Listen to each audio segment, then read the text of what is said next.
Hello everyone, so welcome back to Canvas Classes and चलिए start करते हैं 20 problems of stereo chemistry.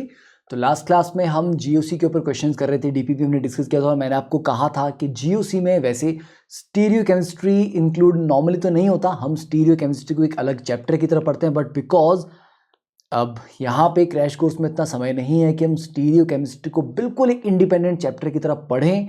So I have included 20 good problems of stereo chemistry जो आपको एक overall पूरा stereo chemistry आपका cover कर लेंगे, आपका रिवाइज हो जाएगा। वैसे काफ़ी क्वेश्चन हमने स्टीरियो केमिस्ट्री से रिलेटेड जीओसी वाली डीपीपी में भी ऑलरेडी कर लिए थे, बट फिर भी एक डेडिकेटेड 20 क्वेश्चन की शीट इज आई थिंक एक अच्छा आइडिया रहेगा, राइट। चलिए, बाकी आपको पता ही है, टेलीग्राम ग्रुप ज्वाइन कर लीजिए, सारी की सारी अपडेट्स आपको वहाँ पे मिलती रहती हैं। जो भी कुछ नया होने वाला है, कुछ भी आप लोगों से पूछना है, कुछ पोल करना है आप लोगों के साथ कि भैया क्या चाहते हो क्या नहीं चाह रहे हो, तो आप टेलीग्राम पे अगर आ जाएंगे तो बहुत अच्छी बात है। और बाकी अगर आप इंस्टाग्राम पे फॉलो करना चाहते हो तो पारस_ठाकुर पे आप मेरे को फॉलो कर सकते हो, ठीक है। चलिए तो शुरू करते हैं एंड यस, शुरू करने से पहले हमेशा इनर पीस को ध्यान में रखें। एंड एक चीज़, चलिए ऐसे तो नॉर्मली हम हमेशा स्टार्ट करते हैं कि थोड़ा भी पॉजिटिव एटीट्यूड रखो, है ना, पॉजिटिव एनर्जी के साथ। एक इम्पॉर्टेंट पॉइंट, जब हम सक्सेस की बात करते हैं, क्योंकि जब हम पढ़ रहे हैं तो अल्टीमेटली हम किसके लिए पढ़ रहे हैं? Success. This word is being coined by everyone these days. हर एक इंसान, हर एक बुद्धिजीवी जो है वो सक्सेस सक्सेस सक्सेस के बारे में बात करता है। कोई ज्ञान दे रहा है, कोई ज्ञान ले रहा है, but everybody is talking about success. What I want to tell you is, मैं भी ज्ञान ही देना चाहता हूँ, what I want to tell you कि हर एक इंसान के लिए सक्सेस का मतलब बहुत डिफरेंट होता है। तो कभी भी ये दूसरों का जो पागलपन है, ये जो पागलों की जो दौड़ चली है, कभी अपने आप को उसका हिस्सा ना बनने दें। अपनी सक्सेस की डेफिनेशन खुद लिखें और उसके लिए जो रास्ता है वो भी खुद ही चूज़ करें। किसी और को आपके लिए सक्सेस की डेफिनेशन ना लिखने दें, ना आपके लिए रास्ता चूज़ करने दें, ओके। तो सक्सेस किसी की इसमें हो सकती है कि मुझे ये नौकरी करनी है, मुझे ये करना है, वो अचीव करना है, इसके लिए ऐसा करना है, उसके लिए ऐसा करना है, अपनी ये शौक पूरे करने हैं, this is my passion, this is what I want to work for, right. तो वो आपके ऊपर डिपेंड करता है। किसी के लिए आई थिंक, और हमेशा, हाँ, किसी के लिए नहीं, सभी के लिए success is like chasing your dreams. But dreams तभी अच्छे लगते हैं जब पूरे हो जाएं, अगर कि साथ में आपके लव्ड वंस भी हैं जिनके साथ आप अपनी सक्सेस के मोमेंट्स को शेयर कर सकें।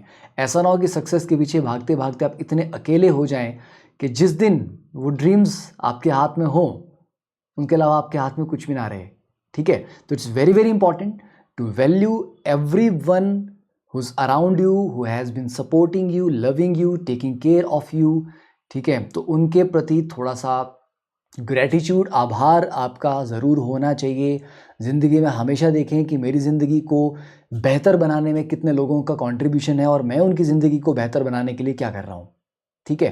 बिकॉज खुशी तभी मिलेगी, कितना भी पैसा आ जाए, कितना भी सक्सेस आ जाए, बट खुशी तभी मिलती है जब आपके आसपास आपकी खुशी के साथ खुश होने वाले भी हों, ठीक है। सिर्फ जलने वाले नहीं होने चाहिए आसपास, ठीक है। चलिए तो इसी नोट पे स्टार्ट करते हैं, हमारा स्टीरियो केमिस्ट्री का स्टीरियो बजाते हैं, ओके। देखिए नाउ, तो which molecule is RZ 7-methoxy 2,7 dimethyl 4 propyl nona 1,4 diene.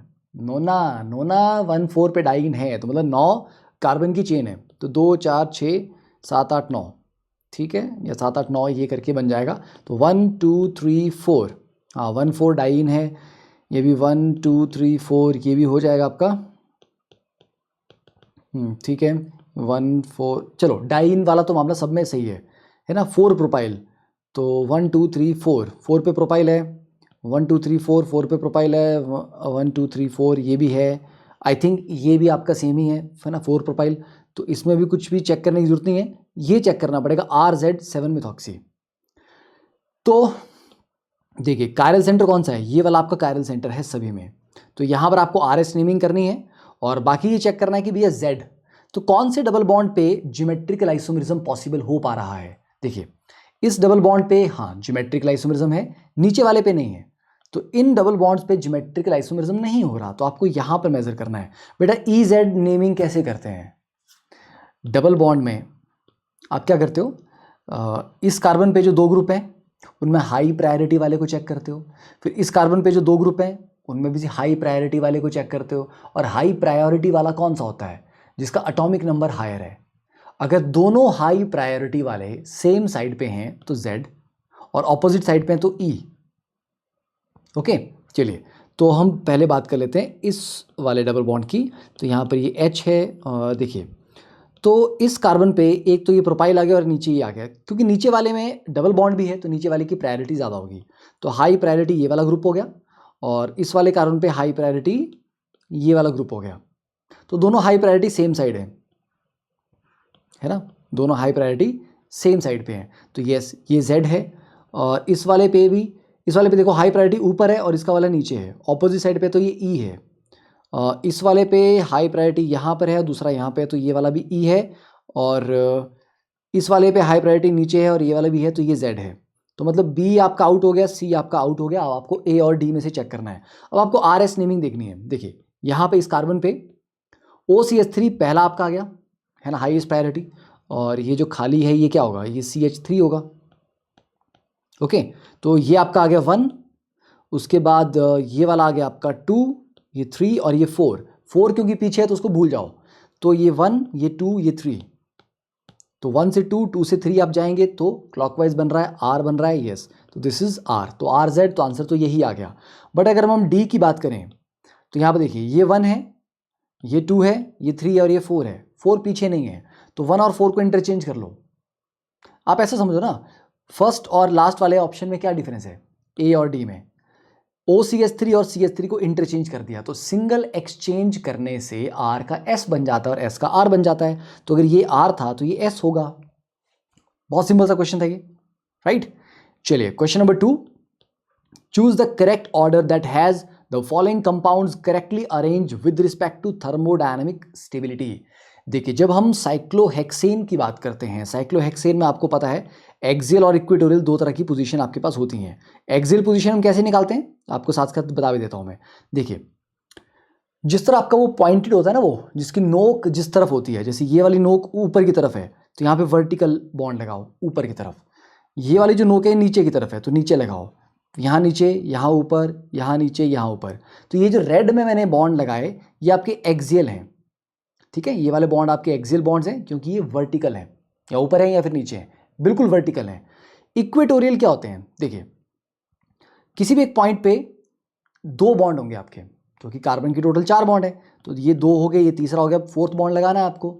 Okay, 4th bond बेटा ऑब्वियसली कैसा होगा? 109.5 डिग्री पे होगा, बिकॉज सारे के सारे बॉन्ड एंगल आपके 109.5 डिग्री हैं, परफेक्ट टेट्राहेड्रल एंगल्स हैं। तो अगर एक बॉन्ड ऐसा है तो दूसरा इससे 109.5 पे होगा। ओके, तो आप ऐसा करिए, इस कार्बन पे एक बॉन्ड छोड़ दीजिए, अगला वाला बॉन्ड देखो, इस बॉन्ड के मतलब इस बॉन्ड के पैरेलल एक बॉन्ड यहाँ पे बनेगा, ये, ठीक है। तो ये दोनों पैरेलल हैं। ओके, वैसे इस पॉइंट पे नीचे वाले कार्बन पे डाउनवर्ड तो एक लगा हुआ है, एक ऊपर की तरफ लगेगा। देखो कभी भी किसी कार्बन पे 2 बॉन्ड दोनों ऊपर हो या 2 बॉन्ड दोनों नीचे हो, ऐसे नहीं हो सकते, ठीक है। अगर एक्सियल वाला आपका अप है तो इक्वेटोरियल वाला आपका डाउन होगा। डाउन का मतलब हॉरिजॉन्टल लाइन से नीचे होगा। तो जैसे ये अप था, एक्सियल अप, और ये वाला आपका इक्वेटोरियल डाउन है। अब नीचे वाले कार्बन पे एक्सियल डाउन है तो इक्वेटोरियल अप होगा आपका, ठीक है। तो किसके पैरेलल आएगा? ये एक बॉन्ड छोड़ के ये वाला बॉन्ड पकड़ो, इसके पैरेलल ये आ जाएगा, ठीक है। वैसे इस पॉइंट पे ये आ जाएगा इसके पैरेलल, इस पॉइंट पे ये आ जाएगा इसके पैरेलल, इस पॉइंट पे ये आ जाएगा, इस पॉइंट पे ये आ जाएगा। तो ये जो आपके ब्लू वाले हैं ये आपके इक्वेटोरियल बॉन्ड्स हैं। बेटा एक्सियल और इक्वेटोरियल में अब समस्या क्या होती है और इंपॉर्टेंट पॉइंट्स क्या होते हैं? देखिए एक्सियल पोजीशन क्या है, जैसे ये 1, ये 2, ये 3, एक्सियल पोजीशन ना बड़ी नज़दीक होती हैं एक दूसरे से, तो इनके बीच में डिस्टेंस कम होता है और ये आपस में आराम से रिपेल करती हैं। तो अगर आप बल्कि ग्रुप को, बड़े ग्रुप को एक्सियल पोजीशन पे लगा देंगे तो वो आपस में काफ़ी रिपल्शन क्रिएट करेंगे, जिससे सिस्टम अनस्टेबल हो जाएगा, वो मॉलिक्यूल या वो पर्टिकुलर कन्फर्मेशन अनस्टेबल हो जाएगी। तो हम बड़े ग्रुप्स को हमेशा चाहते हैं कि वो इक्वेटोरियल में रहें, क्योंकि इक्वेटोरियल में वो थोड़ा दूर दूर रहते हैं फैले हुए, तो जिससे आपस में उनके बीच में स्टेरिक हिंड्रेंस जो वो काफ़ी कम रहती है, ठीक है। तो बल्कि ग्रुप को इक्वेटोरियल पे लगाना है आपको। तो एक्सियल और इक्वेटोरियल समझ आ गया। तो देखिए ये एक्सियल अप, इक्वेटोरियल डाउन, ये वाला एक्सियल डाउन, इक्वेटोरियल अप, यहाँ पे एक्सियल अप, इक्वेटोरियल डाउन, यहाँ पे एक्सियल डाउन, इक्वेटोरियल अप, मतलब अल्टरनेट है, मतलब एक कार्बन पे अगर एक्सियल अप है तो उसके बगल वाले पे एक्सियल डाउन ही है। बगल वाला चाहे आप ये वाला बगल ले लो या फिर ये ले लो, ठीक है ना, तो अल्टरनेट होते हैं, ऊपर होता है एक्सियल फिर नीचे होता है, फिर ऊपर होता है फिर नीचे होता है। That is how it works. ठीक है, समझ आया। और कई बार आप बोलते हैं ना सर सिस और ट्रांस कैसे डिफाइन करना है, चलो वो भी थोड़ा सा आपको मैं यहाँ पे ले लेता हूँ, दिखा देता हूँ। जैसे मान लीजिए ये इस तरह से दिया गया, एक CH3 ऐसा है और एक CH3 आपको ऐसा दिया गया है। तो इन दोनों, अब ये दोनों CH3 कैसे हैं, ट्रांस में है ना, दोनों CH3 ट्रांस में, मतलब ट्रांस का मतलब वो ऑपोजिट साइड में है, अगर एक अप है और एक डाउन होगा। तो चलिए अगर मैं मान लीजिए इसको यहाँ पे CH3 लगा देता हूँ, एक CH3 यहाँ लगा देता हूँ, तो ये अप हो गया। तो बगल वाले कार्बन पे जो मेरे को CH3 लगाना है वो फिर डाउन लगाना है, तो वो फिर डाउन लगेगा एक्सियल पे, ऐसे लगेगा। और अगर मैं चलो ऐसा बोलूं कि नहीं सर एक्सियल पे नहीं लगाना बल्कि ग्रुप है तो उसको इक्वेटोरियल पे रखते हैं, चलिए तो यहां पर अगर मैं एक CH3 को रखता हूं तो ये डाउन हो गया, तो बगल वाले पे फिर मेरे को अप में लगाना पड़ेगा, है ना। तो दो ऑप्शन थी, तो दोनों को एक्सियल पे रख लो या फिर दोनों को इक्वेटोरियल पे रख लो। तो ऑब्वियसली बात है ज्यादा स्टेबल कौन सा आएगा इसमें, जहां पर दोनों इक्वेटोरियल में होंगे। समझ आया ये चीज। हाँ, तो इस तरह से आपको, चलो आगे कुछ क्वेश्चन जब आते रहेंगे तो ये चीज़ और क्लियर हो जाएगी। तो यहाँ पर क्वेश्चन तो बहुत सिंपल सा था कि थर्मोडायनेमिक स्टेबिलिटी, देखिए ये इक्वेटोरियल और एक एक्सियल है, यहाँ पर दोनों ही इक्वेटोरियल और यहाँ पर दोनों ही एक्सियल है, दोनों एक्सियल वाला लीस्ट स्टेबल है और दोनों इक्वेटोरियल वाला मोस्ट स्टेबल है। तो सबसे स्टेबल 2 फिर 1 फिर 3, तो सबसे 2 फिर 1 फिर 3, तो सेकंड का डी। ओके चलिए question number 3, which of the following can show tautomerism. Tautomerism में मैंने आपको कहा था अल्फा पोजीशन पे आपका हाइड्रोजन होना चाहिए और वो sp3 होना चाहिए कार्बन, नहीं है तो जहां तक कॉन्जुगेशन जारी है वहां तक जाओ और उसका अल्फा पकड़ लो तो भी चलेगा। तो देखिए थर्ड में क्या होगा, कैन शो पूछा है ना, तो पहले वाले में जैसे ये कार्बोनिल है, ये अल्फा है और ये अल्फा है, sp3 नहीं है। चलो तो देखते हैं कहाँ तक कॉन्जुगेशन जारी है। भैया जहाँ तक कॉन्जुगेशन जारी है कहीं खत्म ही नहीं हो रहा, कहीं sp3 कार्बन आ ही नहीं रहा, तो कहीं पर भी नहीं आ रहा है sp3 कार्बन, तो पहले वाले में तो आपका टॉटोमरिज्म नहीं हो पाएगा। दूसरे वाले में भी यही दिक्कत है, ये अल्फा है पर sp3 नहीं है, ये वाला भी नहीं है ना, इधर लेफ्ट में बेंजीन है तो वहाँ पर भी नहीं है, कोई अल्फा हाइड्रोजन नहीं है। सी वाले में भी कोई अल्फा हाइड्रोजन नहीं है।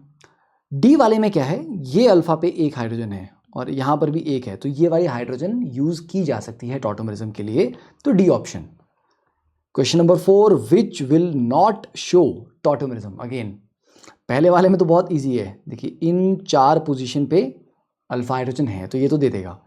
सेकंड वाले में CH डबल बॉन्ड NOH, देखो अब फोर्थ का बड़ा सिंपल है, ये CH डबल बॉन्ड जो NOH आपको लग रहा है ना, ये आप बोलोगे सर अल्फा क्या है इसमें, बेटे ये ऑलरेडी जो NOH है ना, ये नाइट्रो से असाई नाइट्रो बना हुआ है, ठीक है, तो कुछ नहीं है, इसका दूसरा फॉर्म क्या आ जाएगा, ये H वापस चला जाएगा तो ये बन जाएगा PH CH2 N double bond O, समझे।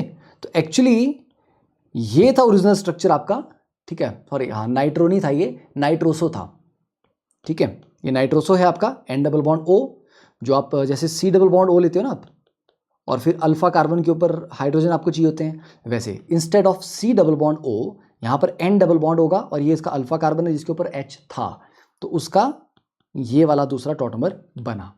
तो यस बी वाला तो टॉटोमरिज्म आराम से शो कर रहा है, हमने देख भी लिया। सी वाला भी बड़े आराम से कर जाएगा। डी वाले में अगेन देखो अल्फा हाइड्रोजन नहीं है sp3 कार्बन पे, तो डी वाला नहीं शो करेगा। Question number 5, which of the following will not show tautomerism. Again वही कहानी आ गई। अब देखो C डबल बॉन्ड NOH, ये तो आपको मैंने अभी बताया है ना, नाइट्रोसो वाला केस, ये तो आराम से कर लेगा। यहाँ पर N डबल बॉन्ड O है, okay N double bond O है, पर इसका जो अल्फा कार्बन है वो sp3 नहीं है, पर मैंने कहा था कोई बात नहीं, जहाँ तक कॉन्जुगेशन है वहाँ तक चलो, ठीक है, कॉन्जुगेशन कहाँ तक है, यहाँ से लेके यहाँ तक, उसका आगे अल्फा पकड़ लो ना यार, तो ये वाला कार्बन आपका अल्फा हो जाएगा, इसके ऊपर 3 हाइड्रोजन है तो ये वाला कर देगा। कैसे करेगा वो भी देख लेते हैं, ठीक है, double bond C N double bond O CH3, ये आपका टर्ट ब्यूटाइल आ गया यहाँ पे। देखिए तो जब टॉटोमरिज्म होगा बेस कैटलाइज मैकेनिज्म होगा, बेस यहाँ से H पॉजिटिव को उठाएगा, ये बॉन्ड यहाँ शिफ्ट करेगा, ये वाला बॉन्ड यहाँ शिफ्ट करेगा, ये वाला बॉन्ड यहाँ शिफ्ट करेगा, तो आपका CH2 यहाँ डबल आ जाएगा, ये CH3 double bond N O negative, और O नेगेटिव ने ये जो H गया था वो वहाँ चला जाएगा, ठीक है, ऐसे बन जाएगा ये। तो हो गया, इसमें भी हो रहा है टॉटोमरिज्म आराम से। थर्ड वाले में क्या है, थर्ड वाले में समस्या ये कि यहाँ तक कॉन्जुगेशन थी, पर ये जो अल्फा कार्बन है इसके ऊपर हाइड्रोजन कोई नहीं है, तो टॉटोमरिज्म नहीं हो पाएगा। यहाँ पर देखो ये वाला अल्फा आ जाएगा आपका, क्योंकि कॉन्जुगेशन यहाँ से लेके यहाँ तक है, तो ये वाला अल्फा आ जाएगा, उसके ऊपर हाइड्रोजन भी है। Next question number 6, which of the following will have highest percentage of enol content. तो इनोल मैंने आपको कहा था कि परसेंटेज इनोल कब कब बढ़ता है, ठीक है, कब कब बढ़ता है। एक, या तो वो हाइड्रोजन बॉन्डिंग से स्टेबलाइज हो रहा हो, दूसरा उसमें कॉन्जुगेशन हो रही हो, ठीक है, इनोल वाले में, और तीसरा वहाँ पे अगर एरोमेटिसिटी आ जाए तो बहुत अच्छी बात है, फिर तो वो बहुत स्ट्रॉन्ग फैक्टर हो गया उसके लिए, उसको स्टेबलाइज करने वाला। तो 1,3 डाई कीटोन्स जो होते हैं ना, उनमें तो इनोल कंटेंट काफ़ी अच्छा बनता है, मेजर बनता है, पर मैंने कहा था एस्टर ग्रुप जैसे भी हो जाएगा दिक्कत आ जाएगी, इनोल कंटेंट आपका कम हो जाएगा। तो हाईएस्ट परसेंटेज पूछी है, यहाँ पर तो एस्टर आ गया एक तरफ, और एक तरफ बेंजीन है। तो बेंजीन के साथ क्या हो जाएगा, अगर आप ए केस का इनोल बनाते हो, ठीक है, तो देखना क्या होगा, OH double bond CH COOET। इसमें क्या होगा, ये जो आपका डबल बॉन्ड आया ना इनोल का, ये आगे बेंजीन के साथ कॉन्जुगेशन में है, तो मैंने कहा ना कॉन्जुगेशन स्टेबिलिटी मिल रही है, और यहाँ पर H बॉन्डिंग भी हो रही है इस OH और इस ऑक्सीजन के बीच में, तो कॉन्जुगेशन और H बॉन्डिंग दोनों फैक्टर हैं, तो चलो ठीक है। बी वाले में क्योंकि 1,3 डाई कीटो ग्रुप है ही नहीं, तो इनोल जो हल्का फुल्का सा बनेगा। सी वाले में डाई कीटो तो है, पर यहाँ पर बेंजीन नहीं है, तो कॉन्जुगेशन नहीं है, क्योंकि यहाँ पर एस्टर ही है। और डी वाला में बहुत अच्छी बात है, डी वाले में क्या है, डी वाले में एस्टर नहीं है, और मैंने कहा था एस्टर से बहुत नुकसान होता है, ठीक है। तो ये आप बोलोगे सर यहाँ तो बेंजीन था ना, पर वो बात ठीक है, पर बेंजीन क्या है, एस्टर लगाने से ना बहुत ज़्यादा नुकसान होता है, इनोल परसेंटेज अच्छा नहीं आता, काफ़ी गिर जाता है। तो ये आपका डाईकीटोन है, 1,3 डाईकीटोन, इसमें सबसे ज़्यादा अच्छा आपका परसेंटेज आएगा, ठीक है, ओके।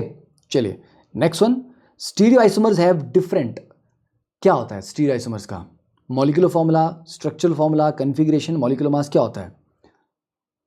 मॉलिक्यूलर फॉर्मूला तो सेम होता है, स्ट्रक्चरल फॉर्मूला भी सेम होता है, मॉलिक्यूलर मास भी सेम होता है, कन्फिग्रेशन अलग होती है, मतलब R और S दो अलग अलग कन्फिग्रेशन है, E और Z दो अलग अलग कन्फिग्रेशन है, तो every unique structure is a unique configuration, है ना। तो दो अलग स्टीरियो आइसोमर एक्चुअली दो अलग कन्फिग्रेशन होती हैं। Then E isomer is again EZ, देखो कार्बन डबल बॉन्ड कार्बन में जो हायर प्रायोरिटी वाले हैं, फ्लोरीन और क्लोरीन में क्लोरीन हायर एटॉमिक नंबर वाला है, तो ये हाई प्रायोरिटी वाला ग्रुप हुआ, और H और Br में Br, तो हाई प्रायोरिटी सेम साइड पे तो ये Z है, ठीक है। यहाँ पर हाई प्रायोरिटी सेम साइड पे तो ये वाला भी Z है, यहाँ पर हाई प्रायोरिटी ऑपोजिट साइड पे तो ये जाके आपका E है, C ऑप्शन, ठीक है। चलिए 9th, द Z आइसोमर, अरे ये बड़ा सिंपल है यार, ये और ये ऑपोजिट साइड आ गया तो ये E आ गया, और ये Cl और C2H5 ये वाला भी E आ गया, और ये वाला भी E आ गया, तो ऑब्वियसली D बचा, दोनों सेम साइड पे तो ये Z है, ठीक है, बहुत सिंपल सा क्वेश्चन था। Next question number 10, which of the following compounds can not show geometrical isomerism. देखिए पहले वाले में क्या समस्या है, यहां पर दोनों ब्रोमीन है, यहां पर दोनों क्लोरीन है, तो दोनों ब्रोमीन को मैं एक्सचेंज भी कर लूं तो फिर भी कोई फर्क नहीं पड़ना, दोनों ग्रुप सेम है ना मेरे पास, इस वाले ब्रोमीन को ऊपर ले जाऊं, इस वाले को नीचे ले आऊं, बात तो सेम ही रही, सेम कंपाउंड आया, आइसोमर तो नहीं बना। हाँ यहां पर क्या है, बी वाले में देखो, ठीक है, अगल बगल में, तो ऐसा हो सकता है एक बार एक CH3 ऊपर है, एक बार दूसरा नीचे है, अगली बार दोनों CH3 ऊपर बना लेंगे तो सिस ट्रांस हो जाएगा, ठीक है, तो ये तो GI देगा।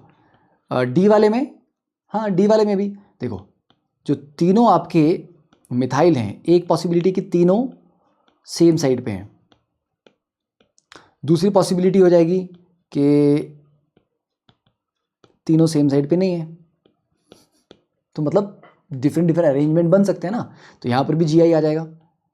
और फोर्थ वाले में देखो चारों मिथाइल सेम साइड पे हो, ठीक है, या 1 2 सेम साइड पे, अगले दो ऑपोजिट में हैं, या 1 और 3 सेम साइड पे हैं और मिडल वाले ऑपोजिट में हैं, तो ए वाले में ज्योमेट्रिकल आइसोमरिज्म नहीं आ पाएगा। ओके, क्वेश्चन नंबर 11 देखिए, total number of geometrical isomers possible in the following compound. तो पहले आप ये देखिए कि कितनी स्टीरियो सेंटर्स हैं, मतलब कितनी ऐसी पोजीशंस हैं जिनके अबाउट ज्योमेट्रिकल आइसोमरिज्म पॉसिबल है, मतलब कितने ऐसे डबल बॉन्ड या रिंग्स हैं। क्या रिंग के अबाउट डबल ज्योमेट्रिकल आइसोमरिज्म हो रहा है? नहीं, रिंग के अबाउट नहीं हो रहा, क्योंकि रिंग के ऊपर कोई दो ग्रुप नहीं लगे हुए। ओके, तो रिंग को हटा दो। इस डबल बॉन्ड के अक्रॉस भी हो रहा है, इस डबल बॉन्ड के अक्रॉस भी हो रहा है। ओके, तो हमारे पास स्टीरियो सेंटर कितने आगे बेटा? 2। तो नॉर्मली क्या बनता है फॉर्मूला? 2⁻n, तो 2⁻2 दैट इज 4 बनने चाहिए, बट क्योंकि यहां पर सिमिट्री है, ठीक है, तो we have what we have is even number of stereo centres plus similar ends, मतलब सिमिट्री। तो दिक्कत क्या होगी? दिक्कत ये होगी, जो आप 4 बनाएंगे ना, जो अब नॉर्मली आप 4 क्या बनाने थे अपने, यहाँ पर मान लीजिए सिस, और यहाँ पे दूसरे पे डबल बॉन्ड पे ट्रांस, फिर ट्रांस और सिस, फिर दोनों सिस और दोनों ट्रांस। तो ये आपके नॉर्मली 4 कॉम्बिनेशन बनने थे। और इसमें दिक्कत क्या हो जाएगी? दिक्कत ये होगी, यहाँ पर सिस और यहाँ पे ट्रांस है, अब ये तो सिमेट्रिकल है, पलट दो इसको। तुम ऐसे पलट दोगे तो ट्रांस यहाँ आ जाएगा, सिस वहाँ चला जाएगा। तो ये दोनों एक्चुअली एक ही मॉलिक्यूल को रिप्रेजेंट कर रहे हैं, या एक ही कन्फिग्रेशन को रिप्रेजेंट कर रहे हैं। हाँ, फिर अगली बार हो सकता है ये भी सिस, ये भी सिस, और अगली बार ये ट्रांस, ये ट्रांस, समझे? तो इसलिए 4 नहीं आए, 3 आए, क्योंकि सिमिट्री थी, तो दो जो जिनको दो अलग अलग कन्फिग्रेशन आप सोच रहे थे वो दोनों एक ही थी, तो टोटल 3 आएंगे यहाँ पे। Then question number 12, which of the following compound has S configuration. अब देखिए, जो आपके पास फिशर प्रोजेक्शन आता है, फिशर प्रोजेक्शन में तो सिंपल आपको 1 2 3 4 आप करो, ठीक है। देखिए, ये आपका ये 1 आ जाएगा, ये 2 आ जाएगा, ये आपका 3 आ जाएगा, और ये आपका 4 आ जाएगा। तो 1 2 3 4 करो, 1 2 3 एंटी क्लॉकवाइज।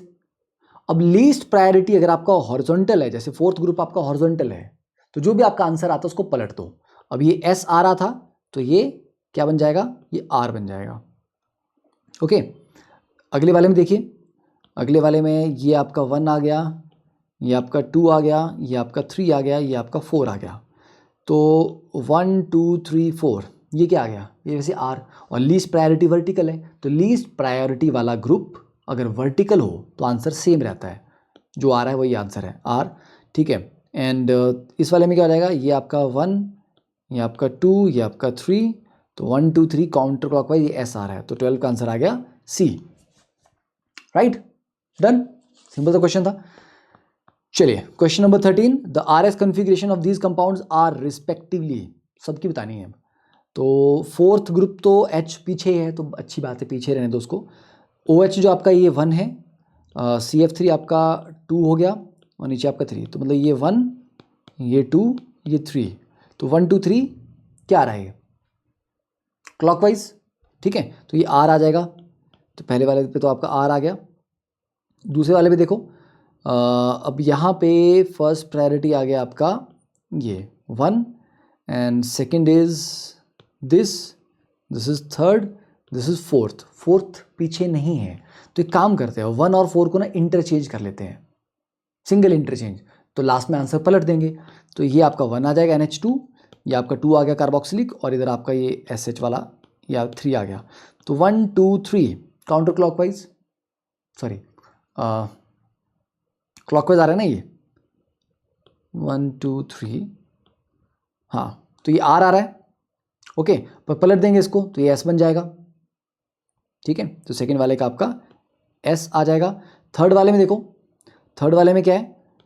फर्स्ट प्रायोरिटी आपके पास यहाँ पे आ गई, कार्बन है, कार्बन ऑक्सीजन, ये आ गया 1, ठीक है। तो ये फोर्थ प्रायोरिटी तो पीछे ही है, तो ये आपका 1 आ जाएगा, यहाँ आपका 2 आ जाएगा, ये आपका 3 आ जाएगा। तो 1 2 3 क्लॉकवाइज है R, तो RSR, ठीक है ना। सेकेंड वाले को देखो अच्छे से ड्रॉ कर लो चाहे। सेकेंड वाले में आपका यहाँ पर NH2 को ले लेते हैं 1, और यहाँ पर आपका COH को ले लिया 2, और यहाँ पर आपका SH को ले लिया 3, ठीक है। तो 1 2 3 ये क्लॉकवाइज R आ रहा था, पर हमने क्योंकि सिंगल एक्सचेंज मारा था, क्योंकि ये डॉटेड था, इसलिए ये S बन गया, ठीक है। तो इसका B option 14th, which of the following compound has plane of symmetry but not center of symmetry? Okay, plane of symmetry मतलब आप बराबर काट सकते हो, इस वाले को बीच में से काट दो, ठीक है। ये कैसा है, ये एक्चुअली ऐसा है, CH3H और यहाँ पर नीचे CH3 ऊपर H, ऐसे, तो ऐसे काट दो उसको। ओके, तो प्लेन ऑफ सिमेट्री आ गया। हाँ जी, तो प्लेन ऑफ सिमेट्री है। सेंटर ऑफ सिमेट्री देखो, नीचे से ऊपर गए तो CH3, नीचे गए तो CH3, यहाँ गए तो H, यहाँ गए तो H, तो सेंटर ऑफ सिमेट्री भी है। तो उन्होंने बोला कि सेंटर ऑफ सिमेट्री नहीं होना चाहिए। सेकंड वाले में देखो, यहाँ से ऊपर गए तो ब्रोमीन, नीचे गए तो फ्लोरीन, तो सेंटर ऑफ सिमेट्री तो बिल्कुल नहीं है, पहले क्लियर हो गया। क्या प्लेन ऑफ सिमेट्री है इसमें? यहाँ पे अगर हम नहीं, प्लेन ऑफ सिमेट्री भी नहीं है। कैसे भी करके कट करो, इस डायगोनल में काटोगे तो H के सामने Br आ जाएगा, और अगर इस डायगोनल में काटोगे तो H के सामने Cl आ जाएगा, तो नहीं, इसमें आपका प्लेन ऑफ सिमेट्री भी नहीं है। सी वाले में देखोगे तो इस वाले डायगोनल में काट देते हैं हम, ठीक है, तो क्या होगा, ये Br के सामने Br आएगा, प्लेन ऑफ सिमेट्री आ गया, ठीक है। कौन से डायगोनल में काटा हमने? आपने इस डायगोनल में कट किया, ये, ताकि HBr HCl ये कट के, ओके, देखो ऐसे देख लो, ये वाला, ओके। तो Br के सामने Br, H के सामने H, तो सिमेट्री आ गई।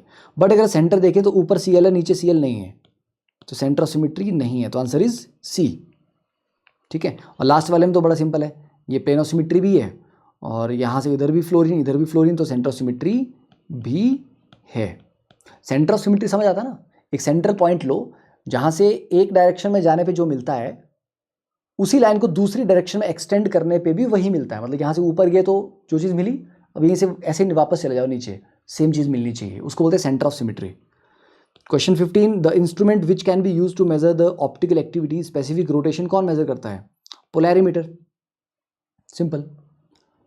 Question number 16, the enantiomeric axis and observed specific rotation of a mixture containing 6 gram of 2-butanol and 4 gram of -2-butanol are respectively. देखिए, हमारे को क्या दिया गया, 6 ग्राम मेरे को दिया गया डेक्स्ट्रो, ठीक है, +2 ब्यूटेनोल, और 4 ग्राम दिया गया मेरे को लीवो, -2 ब्यूटेनोल। मतलब 10 ग्राम में यार 40% मेरे को, ऐसे बोलता है ना बेसिकली सिंपल, कि 60% मेरे को डेक्स्ट्रो दिया, 40% मेरे को लीवो दिया है, तो होगा क्या बेटा, इसका 40% उसके 40% को कैंसिल करेगा, मतलब इसके 4 ग्राम उसके 4 ग्राम को तो कैंसिल आउट कर देंगे, डेक्स्ट्रो और लीवो आपस में एक दूसरे की रोटेशन को कैंसिल करेंगे, तो जो बचेगा प्योर वो कितना बचेगा, सिर्फ 2 ग्राम जो डेक्स्ट्रो है वो प्योर बचा आपका, जिसकी वजह से रोटेशन आएगा। 2 ग्राम का मतलब हुआ सिर्फ 20%, 10 ग्राम में से 2 ग्राम का मतलब है 20%, ओके। ये बोल रहा है कि प्योर डेक्स्ट्रो रोटेटरी की रोटेशन है 13.5, मतलब अगर 100% डेक्स्ट्रो है तो वो +13.5 का रोटेशन मारता है, तो बेटा 20% डेक्स्ट्रो होगा तो उसका रोटेशन कितना आएगा,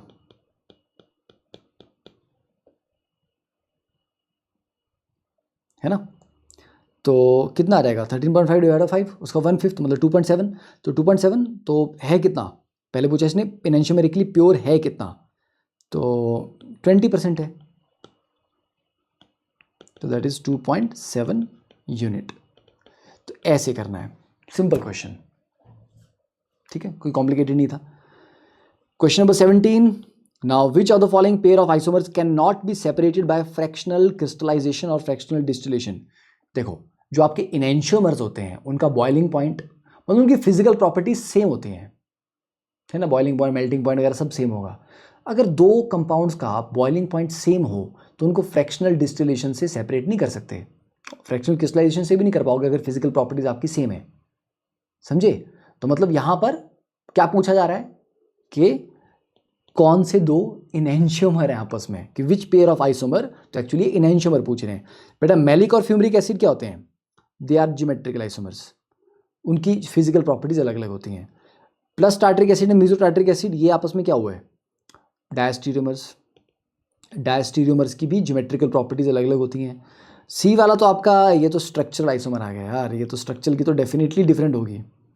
प्लस और minus lactic acid they are enantiomers, तो इनेंशियोमर्स की फिजिकल प्रॉपर्टी सेम होती है, melting point boiling point same होते हैं, इसलिए उनको फ्रैक्शनल डिस्टिलेशन या फ्रैक्शनल क्रिस्टलाइजेशन से सेपरेट नहीं किया जा सकता है। Then question number 18, which of the following pairs of compound is are identical. देखिए दो तरीके हैं यहाँ पे, ठीक है। क्या है, एक तो आप आर एस नेमिंग कर लो, दोनों कार्बन के ऊपर आर एस नेमिंग करते चलो, आइडेंटिकल मिल गया तो बात बराबर होगी। दूसरा तरीका क्या है, या तो सेंस ऑफ रोटेशन से मेजर करो। देखो एक कार्बन पे क्या है, HCl CH3, ओके। पहले कनेक्टिविटी चेक कर लो, है ना, कि कनेक्टिविटी सेम है क्या, कनेक्टिविटी सेम है। मतलब इस कार्बन पे जो 3 ग्रुप लगे हैं HCl CH3 और उस पर भी HCl CH3, यहाँ पर भी सेम तरह के ग्रुप्स लगे हुए हैं। मतलब भैया मॉलिक्यूलर फॉर्मूला सेम है, पहले ये कंफर्म कर लो, आइडेंटिकल तो बाद में और देखेंगे ना। अब क्या करना है, कुछ नहीं, यहाँ से देखोगे अगर आप इस एंगल से देखते हो, इस कार्बन को पकड़ो, क्लॉकवाइज या एंटी क्लॉकवाइज अपनी मर्जी से कुछ भी, चलो क्लॉकवाइज चलते हैं। तो क्लॉकवाइज चलने पे मेरे को क्या मिल रहा है, Cl फिर H फिर CH3, तो क्लॉकवाइज क्या मिल रहा है, क्लोरीन HCH3, ओके। और यहाँ पर क्या मिल रहा है, क्लोरीन CH3H, ओके। तो यहाँ पर देखो एक बार, क्लोरीन HCH3 और क्लोरीन CH3H, चलो ना क्लॉकवाइज, नीचे वाले कार्बन पे क्लॉकवाइज चलो, तो क्लोरीन फिर H फिर CH3, यहाँ पर देखो क्लोरीन फिर H फिर CH3। अब आप बोलोगे सर पोजीशन अलग अलग है बेटा, तो क्या हुआ, इस कार्बन को अगर तुम घुमा लोगे तो जो क्लोरीन अभी यहाँ पर है, इसको 120 डिग्री घुमाऊंगा मैं, एक्चुअली 120 नहीं 109 होता है, इसको घुमाऊंगा तो यहाँ आ जाएगा, ये थोड़ा और घुमाऊंगा यहाँ आ जाएगा, तो घुमा के ला सकता हूँ ना मैं। सेंस ऑफ रोटेशन मैच करना चाहिए, मतलब क्लोरीन के बाद H है फिर CH3 है, तो क्लोरीन के बाद H है फिर CH3 है, वही चीज़ दूसरे कार्बन पे मैच कर रहा है, क्लोरीन के बाद CH3 है फिर H है, क्लोरीन के बाद CH3 फिर H है, तो सेंस ऑफ रोटेशन अगर आपको परफेक्टली मैच कर रहा है तो दे आर आइडेंटिकल। अब देखो यहाँ पर HiCl, तो ठीक है, और यहाँ पर HiCH3, तो HiCl तो नहीं है, ये HClI है, तो ये पलट गया हुआ, मतलब ये अगर आपका R है तो ये वाला फिर आपका S निकलेगा। और यहाँ पर क्या है, HiCH3, यहाँ पर HiCH3, हाँ। तो एक जगह में रोटेशन मैच कर रही है, मतलब एक हाफ जो है वो आपका आइडेंटिकल है पर दूसरा हाफ आपका पलटा हुआ है, तो इनको क्या बोलेंगे आपस में, ये डायस्टीरियोमर्स। क्योंकि इनैंशियोमर तो बोलता है कि टोटली पलटा हुआ है, दोनों पलट जाएंगे, आइडेंटिकल का मतलब कि दोनों सेम है, इनैंशियोमर की दोनों पलट गए, जितने भी पार्ट्स हैं वो सारे पलट गए, डायस्टीरियोमर का मतलब है कुछ पलटे कुछ नहीं पलटे, ठीक है। सेम चीज़ आप यहाँ पर भी कर सकते हो, ये आपका न्यूमैन प्रोजेक्शन है, इसको कन्वर्ट कर लो यार, 100 हॉर्स में कन्वर्ट कर लो, ठीक है, वैसे करके कर सकते हो आराम से। तो this is the one way, और दूसरा मैंने आपको बता दिया RS नेमिंग करके देख लो, क्या दिक्कत है उसमें। इसमें भी आपको न्यूमैन को 100 हॉर्स में कन्वर्ट करने की जरूरत नहीं है, ये फ्रंट कार्बन है HBrF, HFBr नहीं कर रहा मैच। पीछे वाला कार्बन देखो ब्रोमीन HF, तो एक हाफ मैच कर रहा है और एक हाफ नहीं कर रहा, तो ये भाई साहब भी आपस में डायस्टीरियोमर्स हैं। This is how we do it. 19th, the two structures 1 and 2 represent, same चीज, पहले ये चेक कर लो बेटा कनेक्टिविटी सेम है कि नहीं है, मतलब फ्रंट वाले कार्बन पे HHCH3, भाई साहब कनेक्टिविटी सेम नहीं है, ठीक है। या इन्होंने जो ड्रॉ किया वो कुछ और तरीके से किया है, रुको, इस कंपाउंड को अगर मैं ओपन करके लिखूं तो पहले कार्बन पे क्या है, पहला कार्बन आपका CH3 है, फिर अगले कार्बन पे क्या है, अगले कार्बन पे 3 CH3 लगे हुए हैं, ऐसा है। इस वाले को लिखता हूँ, हाँ जी, तो ये CH3 पहले, फिर उसके बाद ये वाला कार्बन CH2 और पीछे वाले कार्बन पे CH और 2 CH3। भाई साहब ये तो स्ट्रक्चर ही अलग अलग हैं, दे आर कितने हैं, 1 2 3 4 5, 1 2 3 4 5, 5 कार्बन तो हैं पर स्ट्रक्चरल आइसोमर्स हुए, तो कन्फर्मेशनल नहीं है, ये स्टीरियो भी नहीं है, ये कॉन्स्टिट्यूशनल है, ठीक है। तो ये जरूरी है, पहले कंफर्म कर लो कनेक्टिविटी आइडेंटिकल है कि नहीं, ठीक है। Now which of the following is an achiral molecule, again plane of symmetry वगैरह सब देखना पड़ेगा इसमें। देखिए पहले वाले में प्लेन ऑफ सिमेट्री वगैरह का देखना पड़ेगा, अगर हम पीछे वाले कार्बन को, मतलब ये गोल पीछे वाला जो कार्बन है उसको थोड़ा सा घुमा लें, इस क्लोरीन को यहाँ ले आएँ, इस मिथाइल को वहाँ ले जाएं, H को यहाँ ले आएँ, है ना, तो थोड़ा सा इसको मैं 60 डिग्री पे रोटेट करूँ अगर पीछे वाले कार्बन को, तो क्या होगा, जो फ्रंट है CH3, ये भाई साहब आगे चल के CH3 पे पहुंचेंगे, ये क्लोरीन आगे चल के फिर से क्लोरीन पे पहुंचेगी, ये H आगे चल के H पे पहुंचेगा। ठीक है, तो ऐसा हो गया, जैसा फ्रंट है वैसा पीछे है। अब इसको ऐसे करके बीच में से कट करके देखो, ये फ्रंट, ये आपका फ्रंट हो गया ना, CH3 ClH, वैसा इसके पीछे भी एक, तो इनको ऐसे करके बीच में से कट करके देखो, तो इसमें आराम से प्लेनोसिमेट्री आ जाएगा। तो प्लेनोसिमेट्री आ गया तो ये एक RL हो गया। ठीक है, सेकंड वाले में देखिए, सेकंड वाले में क्या है, इसको चलो आपको मैं इसको थोड़ा ऐसे ड्रॉ करके दिखाता हूँ 100 हॉर्स में। ठीक है, ये CH3, ये H, ये Cl, ये Br, ये H और ये CH3। देखिए सेंट्रोसिमेट्री है क्या, ऊपर Br है नीचे Cl है, नहीं। देखो CH3 मैच कर रहे हैं, H और H मैच कर रहे हैं, पर Br और Cl मैच नहीं कर रहे, तो सेंट्रोसिमेट्री नहीं आ रही। तो जब सेंट्रोसिमेट्री नहीं आएगी तो प्लेनोसिमेट्री भी कैसे आएगा, क्योंकि इस तरफ क्लोरीन है उस तरफ ब्रोमीन है, या तो दोनों तरफ क्लोरीन होती है दोनों तरफ ब्रोमीन होता है ना, तो होता। तो ये भाई साहब फिर कायरल है, इनमें कोई सिमिट्री नहीं आ रही है। तो इस तरह से आपको इनको सॉल्व करना होता है। बाकी दो ऑप्शन को भी आप इस तरह से सॉल्व कर सकते हैं। ओके, तो आई होप नाउ अब आपका थोड़ा सा स्टीरियो केमिस्ट्री के फंडे रिवाइज हो गए हैं, क्लियर हो गए हैं। अब इसके अलावा कुछ 20-25 क्वेश्चन ऐसे ही रैंडमली कर लेना, अगर ट्राई करनी होगी। नहीं है टाइम तो आगे का चैप्टर करो, बहुत ज़्यादा एक चैप्टर पे टाइम बर्बाद ना करो, बाद में अगर टाइम मिलेगा तो कर लेना रिवाइज। ठीक है, पहले प्रायोरिटी की सिलेबस को कंप्लीट करो टाइम पे।